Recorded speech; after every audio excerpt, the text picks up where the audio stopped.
तिने स्वतःच्या नवऱ्याला तुरुंगात पाठवलं, पण कोर्टात शेवटच्या दिवशी जे सांगितलं ते ऐकून सगळे थरारले. नमस्कार, ही कथा आहे राधा आणि समीरची. एका साध्या दिसणाऱ्या पण आतून खूप गुंतागुंतीच्या नात्याची. राधा एक शांत, समजूतदार आणि स्वाभिमानी बाई, आणि समीर एक यशस्वी, हुशार पण थोडा अहंकारी माणूस.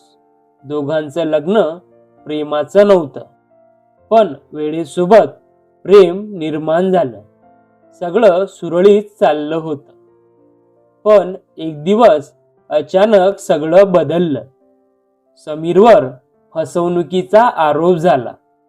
मोठा आर्थिक घोटाळा. पोलीस थेट घरात आले आणि त्याला अटक करून घेऊन गेले. राधा हादरली. पण सगळ्यात मोठा धक्का तेव्हा बसला जेव्हा त्याला कळलं तक्रार करणारी व्यक्ती दुसरी कोणी नसून स्वतः राधाच होती. संपूर्ण शहरात चर्चा सुरू झाली. कोणती बायको स्वतःच्या नवऱ्याला जेलमध्ये पाठवते? समीरला तर विश्वासच बसत नव्हता. तो जेलमध्ये बसून फक्त एकच विचार करत होता, राधाने असं का केलं? केस कोर्टात चालू झाली. राधा प्रत्येक हिअरिंगला यायची, पण समीरकडे एकदाही पाहायची नाही.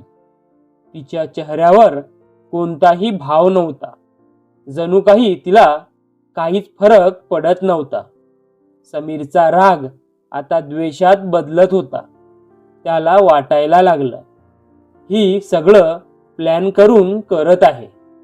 एक दिवस समीरच्या वकिलाने विचारलं, तुमच्या बायकोने तुमच्यावर इतका मोठा आरोप केला आहे, काही कारण असणार ना? समीर शांत झाला. त्याच्या डोक्यात जुन्या आठवणी फिरू लागल्या. एकदा राधाने त्याला विचारलं होतं, समीर, तू काही लपवत तर नाहीस ना माझ्यापासून? त्याने हसून विषय टाळला होता. पण आज त्याच प्रश्नांचं ओझं त्याला जाणवत होतं.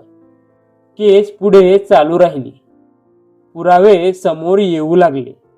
बँक ट्रान्झॅक्शन्स, डॉक्युमेंट्स, सगळं समीर विरुद्ध होतं. शेवटचा दिवस आला. कोर्टात सगळे उपस्थित होते. जज निर्णय देणार होते. तेवढ्यात राधा उभी राहिली. मला काही सांगायचं आहे. संपूर्ण कोर्ट शांत झालं. राधाने समीरकडे पाहिलं. अनेक दिवसांनी तिच्या डोळ्यात पाणी होतं. ती म्हणाली, हो, मीच तक्रार केली, कारण मला माहीत होतं समीर चुकीच्या मार्गावर जात आहे. सगळे थक्क झाले. ती पुढे म्हणाली, जर मी त्याला थांबवलं नसतं तर तो अजून मोठ्या अडचणीत अडकला असता, कदाचित आयुष्यभरासाठी. समीरच्या डोळ्यात पाणी आलं. राधाचा आवाज थरथरत होता. मी त्याला वाचवण्यासाठी त्याच्या विरुद्ध गेले. कोर्टात कुजबूज सुरू झाली. राधा पुढे म्हणाली, आज मी एकच विनंती करते, त्याला शिक्षा द्या, पण त्याला एक संधीही द्या सुधारण्याची. जज काही क्षण शांत राहिले आणि मग निर्णय झाला. समीरला शिक्षा झाली, पण कमी कालावधीची, कारण त्याने चूक मान्य केली होती आणि राधाच्या प्रामाणिकपणामुळे. काही महिन्यांनी समीर जेलमधून बाहेर आला. राधा बाहेर उभी होती. दोघेही एकमेकांकडे पाहत होते. शब्द नव्हते, पण भावना खूप होत्या. समीर हळूच म्हणाला, तू माझ्या विरुद्ध नव्हतीस. तू माझ्यासाठी लढत होतीस. राधा फक्त हसली आणि दोघं पुन्हा एकत्र चालायला लागले. यावेळेस अधिक मजबूत नात्याने. पण एक प्रश्न कायम राहतो.